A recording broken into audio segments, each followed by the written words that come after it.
Hey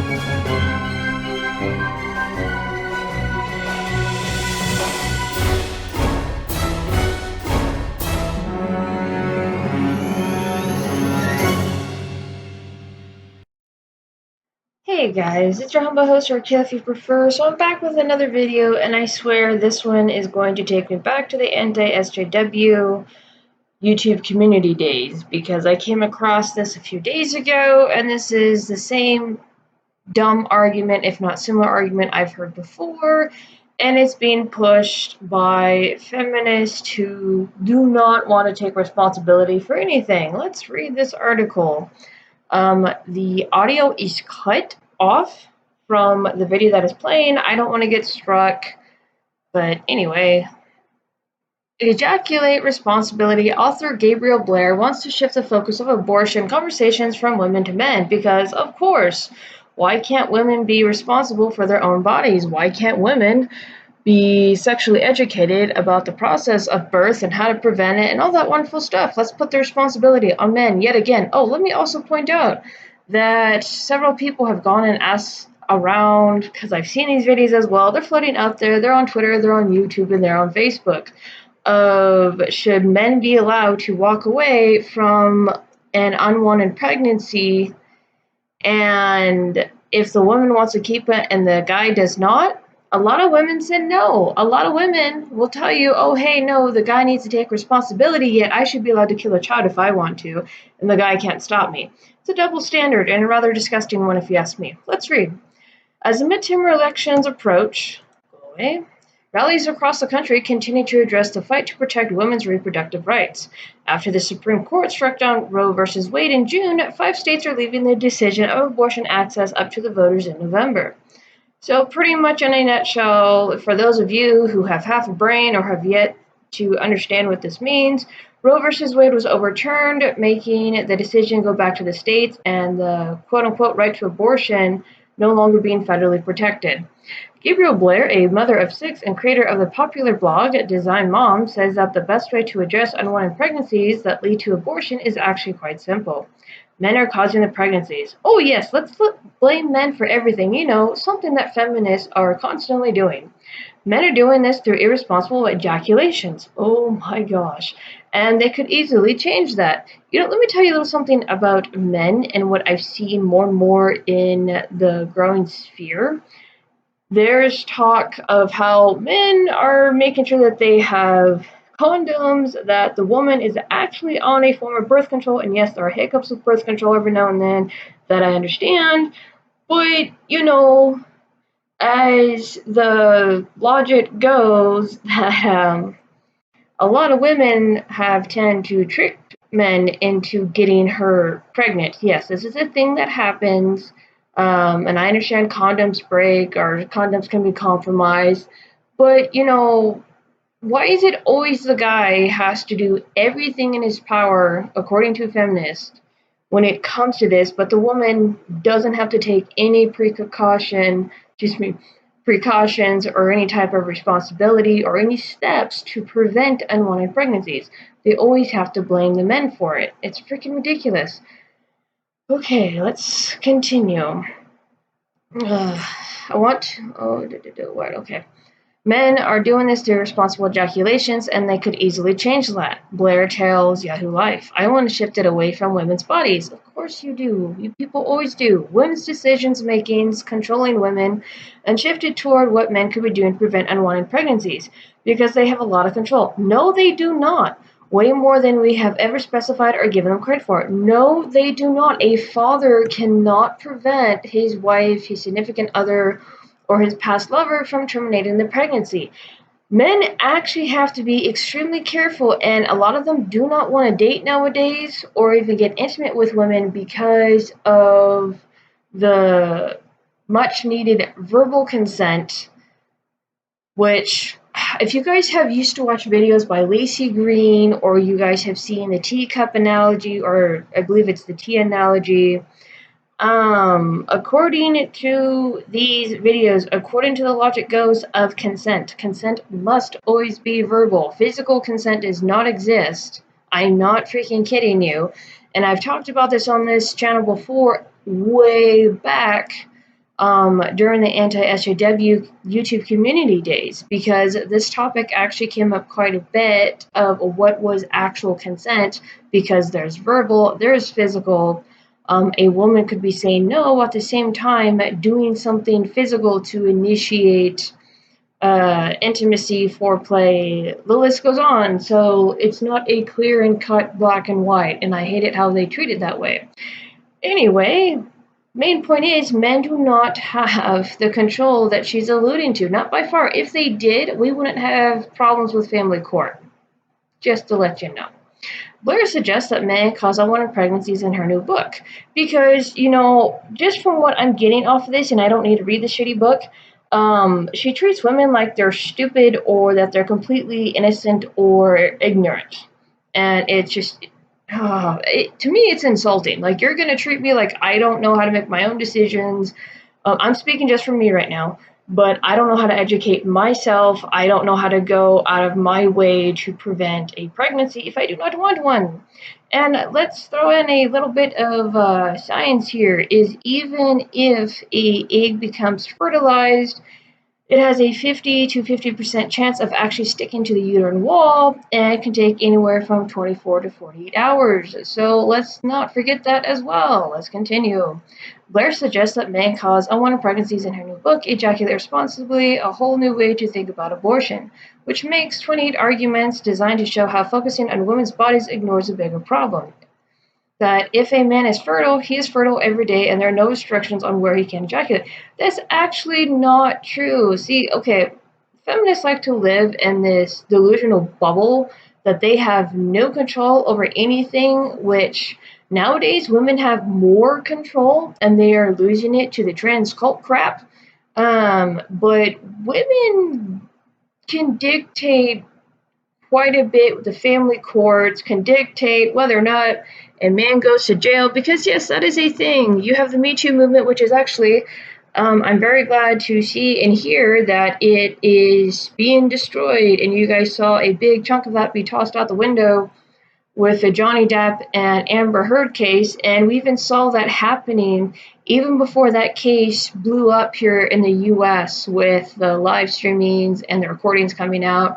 So that movement is completely being destroyed. But men cannot masturbate in public. Man can't just freaking ejaculate wherever he wants. Obviously, it's in the privacy of his own home or in the privacy with another person, a woman. So I don't know.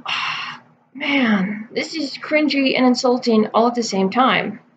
You could reduce abortions. You could eliminate abortions without making an abortion law if you were legislating responsible ejaculations. No. Here's the thing. Here's the thing that feminists like to forget. Men's bodies are completely different from women's bodies. And do you guys remember that little experiment that they tried to do with men in birth control by putting on some sort of weird switch, and they had like 100 men go and test this, and 100% of them became infertile? Like, they could not properly get a woman pregnant. Yeah, no. So, biology is not really a thing. And oh my gosh, if there were any accountability required of men to be careful with their sperm, we require no accountability. If we required any, it would make a huge, huge impact, says Blair. Trust me, men are being way more careful these days just because of how crazy women are. And because of the laws, and because there's a taboo against men, and how women are still seen as the only ones that could be victims of domestic violence, can be survivors of rape. So let's completely ignore all of that. Let's completely ignore the stigma that is around men, how they're the only ones that can be monsters. Let's ignore that completely. All he has to do is avoid putting the sperm in a woman's vagina. That's it. He can put it in a condom. He could put it anywhere else. You do realize that there are crazy women out there. I've heard these stories. I'm sure you guys have heard these stories too, of how women will actually take a used condom. And I'm going to stop it there because it's pretty vile and disgusting. But that stuff happens as well. Blair's journey to ejaculate responsibly started in 2018 with the Brett Kavanaugh Supreme Court confirmation hearings. She remembers feeling frustrated by watching a group of men discuss abortion and women's bodies. Let's also not forget, if you actually look at how the Roe versus Wade decision came about, guess how many men compared to women there were? Because I know Ginsburg, I forget her first name, that judge touted how she helped bring about the quote unquote right to abortion. But guess who was on the Supreme Court back then? It was nothing but men. Ginsburg was the only woman. Ta-da! Piece of history. Go look it up. I'm not kidding. When that Roe versus Wade law got established, the 99% of the Supreme Court justices were men. It was men. Ginsburg was the only woman. Hello? Blair took her frustrations to Twitter and created a now viral thread detailing why men do take more responsibility in the abortion conversation. Oh boy, let me see what this is. Because I bet you these are all points that can be debunked or, well, there are 6 and Mormon. Oh, jeez. Okay, let me just go down. If you want to stop abortion, you need to prevent unwanted pregnancies, and men are 100% responsible for unwanted pregnancies. I told you guys, feminists always freaking do this shit. They always want to put the responsibility off on the men. Women can't be responsible for shit, no matter what.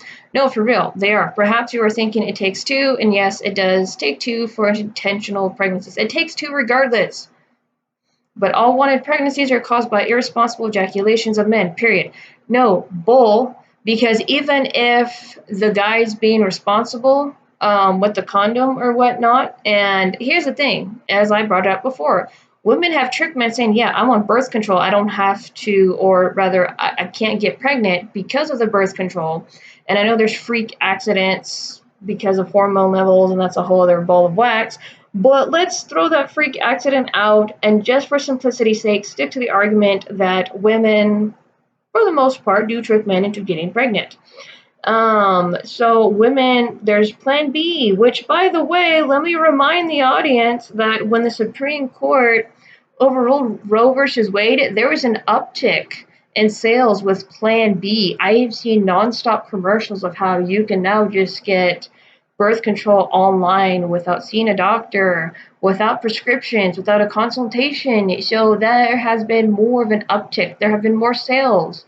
There were plenty of women who went out and bought multiple boxes of Plan B. So, like, to act like women have no responsibility, like, they want their cake and they want to eat it too. So, pretty much, they want to have access to birth control, but they want men to be 100% responsible for this and that. And again, it doesn't make any sense. But all wanted pregnant. Oh, I already read that. Don't believe me? Let me walk you through it. Let's start with this. Women can only get pregnant about 2 days each month.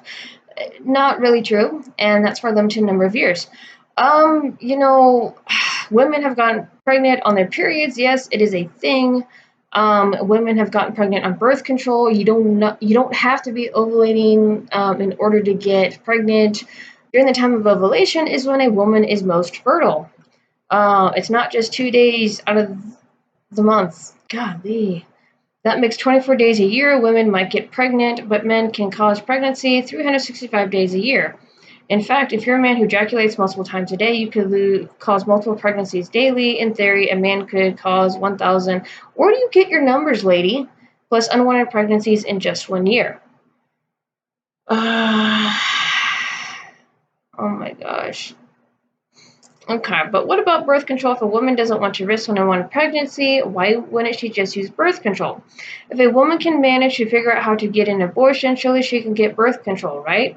Great questions. Modern birth control is possibly the greatest invention of the last century, and I'm very grateful for it. It's so brutal. The side effects of many women are ridiculously harmful, so ridiculous that when an oral contraception for men was created, it wasn't approved. You mean because the last test made a bunch of men 100% sterile because their bodies are not the same? Ta-da! They can't get pregnant. My goodness. Because of the side effects and the list of side effects about 1/3 as long as the known side effects for women's oral consumption. Oh, hey, look at that! Synthetic hormones that cause permanent side effects. Who would have thunk it? this ties back into that trans crap, and I've brought this up before because birth control is synthetic hormones. Like you have the Depo-Provera, which is synthetic progesterone.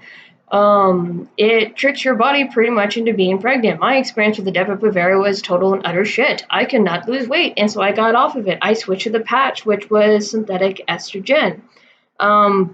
It was just freaking terrible, and I was in a state of a whole month long period to where it made me anemic, and I had to take iron supplements. I will never touch birth control again, simply for my body, because of the hormone balance I have, which is mostly balanced. Now, as I have stated about birth control before, because this was brought up in my video in regards to Roe versus Wade being overturned reaction, and how they wanted to go after birth control. Clarence Thomas had made a mention of it. And so birth control does have multiple uses. I had a few people comment how one helps them with terrible, terrible migraines just because their hormones are that much off the scale. And so it also helps regulate flow because some women's flow is so bad, sorry not to be gross, it can cause them to be anemic. So there are good uses for birth control and then there are bad uses. But again, they're synthetic hormones that can have side effects. So there's no like debunking that. That is a known thing. There's a lot to be unpacked in just that story, but I'll simply point out, in case you didn't know, that as a society, we really don't mind if women suffer physically or mentally as long as it makes things easier for men. Oh, honey. Oh, like, again, here's the port. Feminists always have this freaking victim mentality that, oh, we're always oppressed, we have no rights, and how dare you tell us no. No, shut up. I'm tired of hearing it. But good news, man, even with the horrible side effects, women are still very willing to use birth control. Unfortunately, it's harder to get it than it should be. Bullshit. No, it's not. Well, okay, this post is 3 to 4 years old, but still, it wasn't hard to get it back then either. Birth control options for women require a doctor's appointment and a prescription. It's not free and often not cheap. Planned Parenthood makes birth control easily accessible, so don't even start with me there, even if this post is 4 years old. In fact, there are many people trying to make it more expensive by fighting to make sure insurance companies refuse to cover it.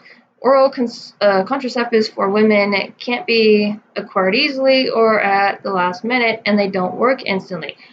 Plan B, dude, it has always been available for the most part at the drugstores, CVS, Walgreens.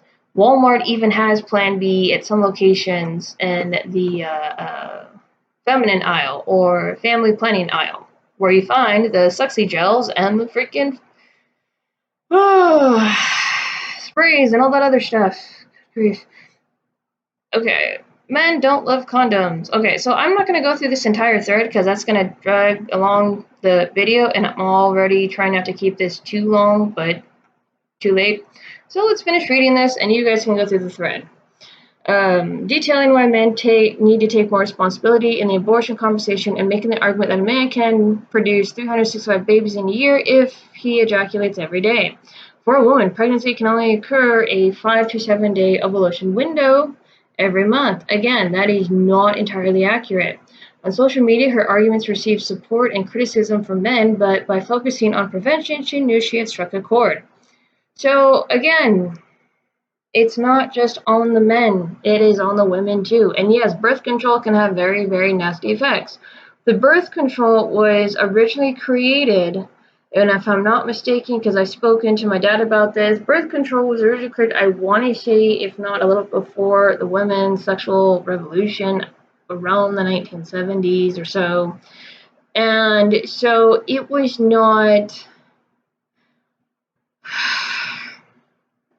It was more of let's be free and do what we want. Now, as I said, I'm not 100% opposed to birth control. Birth control has all sorts of uses. Should it remain available and easily accessible?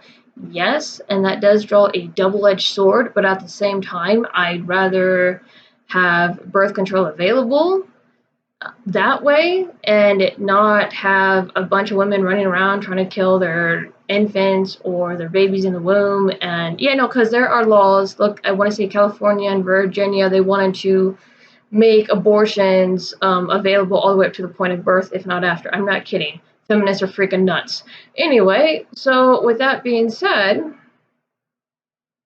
The original intent of birth control was not good. Now, how it's used these days is a plethora of different ways. There are women who generally do not feel comfortable and they are sexually active, and the way that sex is treated in the hookup culture, that's a whole other can of worms, but that does tie into the abortion conversation. It ties into the birth control conversation. And something that I have discovered, and this was by working with a coworker of mine a few years ago as a wireless specialist, is that they are purposefully not educating women on the uses of birth control. My coworker was on Depo-Provera and was complaining how she kept gaining weight. So we had a conversation, and because my experience with Depo-Provera and what I read up on it, she had been longer on this shot for 2 years. Now, with Depo-Provera specifically, it is 2 years on, 1 year off, because if you're on that particular one for longer than 2 years, depending on how your body reacts to it, it could actually jumpstart menopause. So it's one of the reasons why I don't mess with birth control. My lady function, shall we say, is just fine. I do not need extra help regulating it. Let's continue. Data on exact number of abortions that occur in the United States every year varies. 3 states, California, Maryland, and New Hampshire, did not provide data to the Centers for Disease Control and Prevention in 2019, when the CDC reported 629,898 abortions nationally. The Guttmacher Institute, which includes data from all 50 states, put the number closer to 930,160 abortions nationwide in 2020. Today, if an unwanted pregnancy occurs, access to a safe abortion has been eliminated in 13 states and has been restricted in a dozen others. So, yeah, a lot of states are saying, hey, you know what, we're just not going to do this willy-nilly with you guys. And there's, as I've told people too, because I've discussed this in my videos, is the definition of abortion is too broad. It needs to be specified even more because there's cases of miscarriage. Like I even brought up the story before, and I'll bring it up again, how there was an incident, I believe at a Walgreens pharmacy, it's either Walgreens or CVS, how a woman had a miscarriage, and instead of the hospital cleaning out her body, they prescribed to her a specific pill that would have her body flush out the dead baby naturally. Now, she went to the pharmacy, tried to get her prescription filled, and the idiotic pharmacist back there's like, we don't believe in abortions, even though the baby had long passed. So that is one example of the definition of abortion being too broad. Because miscarriages suck, and having to deal with some freaking douchebag behind the counter, it's like, you don't understand. If this does not get out of my system, I'm going to become very sick. So, let's continue. When we talk about pregnancy prevention, we talk to women about it. We talk to young girls about it. They need to get on the pill. They need to be so careful, says Blair. The work of pregnancy prevention sits entirely on women's shoulders. It does not. They're like, well, the woman just needs to ask the man to wear a condom, and since he wears a condom, why? How is that 50-50? So she's responsible for her own body, and you're asking her to be responsible for the man's body? No. Condoms should be... No. And if she doesn't ask, does it happen? No, she adds. Okay, so there's usually a talk whether or not the couple wants to use condoms, because not every couple, I assure you, likes condoms. I fucking hate them. It feels like something is stabbing me. I don't like the bloody things. They're so uncomfortable. Anyway, but no. There would be a discussion. There'd be discussion about birth control. There's vaginal mesh. There's spermicide. There's all kinds of things. Again, you're trying to equate women's bodies with men's bodies, and I'm sorry, not everything is going to be 50-50 tit for tat. Stop trying to make it like that, damn it. Blair says that she has used birth control over the years to plan her pregnancies with her husband. She knows the risks involved in carrying a child and the toll it can take on a woman's body. She says women to bear the physical, mental, and sometimes life-threatening burden of childbirth is not something we should take lightly. No, but here's the thing, with abortion, it is. With abortion, it treats it like it's no big deal. Like, oh no, I can just get rid of it. Yeah, so no, abortion takes away the importance of any and all pregnancies. It's the most dangerous thing that people willingly do to their bodies. Women, it is the most dangerous thing women willingly do to their bodies, explains Blair. We asked 184% of women to have babies I don't say we ask them, we just assume they will, and we don't ask men to do anything that dangerous in those percentages. There's just nothing. You do realize, okay, so I'm gonna point this out once again. This woman is so effing stupid. You do realize how dangerous it is for a man to be intimate with women these days? Like, do you, like, not look at the risk men are taking? Again, it goes back to family court, because that, just in that alone, trickles down and causes so much side effects with relationships, with the family's treated, the way that sex is treated, even the dating scene, the Me Too movement. Like, there's so many variables here at play, but of course, feminists don't want to acknowledge any of that at all. They never do. It's safe to assume that talking about pregnancy prevention doesn't sound sexy, but Blair promises she isn't trying to ruin the sex lives of anyone. No, how about you just worry about your own damn self in this case? And quit treating women like they can't educate themselves or go out of their way to do so, because you're acting like women shouldn't be responsible and that they cannot make themselves appropriately responsible for their end of it, that men must be 100% responsible, because she's already said in that Twitter thread that men are 100% responsible for unwanted pregnancies and pregnancies in general. Yeah, because you make it with that logic in mind, you make it sound like men are all rapists. Like, let's go there, because with that saying that men are 100% responsible for pregnancies, you're making it sound like they rape women all the time. It's not like the woman opens her legs or anything, or does anything to start that type of interaction. No, not at all. Okay, moving on. We've been debating this for decades and we've never come to agreement, because we're never going to. Again, there's so much that ties into this one conversation alone, but all those variables are tossed out the window, because how dare women take responsibility for anything? How dare we treat stuff like the family, sex, family court, and think about it in a different light than how it is today? I mean, hookup culture is a big, big contributing factor as well to this freaking hot mess that we have right now, and it's disgusting. If we shift the conversation and take the emotion out of it and take the baby out of it, then we avoid all of that, and all of a sudden we can talk to each other rationally about what we can really do. Really, so you want to take the baby out of it and the emotion. This argument with abortion is nothing but emotion. It's not logical. It's not scientific. There are women who have died from botched abortions. There are women who have been made infertile. There's actually been a couple lawsuits over the years of how doctors are getting nailed for malpractice. So, like, you really want to go there with this argument? Of course, you want to take out the emotion of the man. You don't want to take out the emotion of the woman, because again, the abortion argument, I should be able to have sex without consequence and da da da da, is nothing but emotion. It's not logical. But you want to do it with the emotion of the man, because that'll give the man more say. For example, if men actually had more say whether or not a woman, his wife, can terminate the pregnancy, their child, I think we would have a whole different argument entirely. But we don't want to go there. We don't want to have that conversation. Again, many, many women have been interviewed saying, oh, yeah, we should be allowed to kill a kid, but the man shouldn't be allowed just to walk away from the pregnancy if he doesn't want to be a father. Like, he has to pay child support if he's not going to come around. Like, that argument exists. This is where we're at. It's double standards, and it's beyond disgusting. And again, golly, I feel like I'm in the anti-SJW YouTube community days, damn it, because it's just the same shit is coming up again. It's always going to come up, because you have the same group of people, same group of women, who don't want to be held accountable for anything. And how dare you tell them no? How dare you tell them, oh no, you have to be responsible?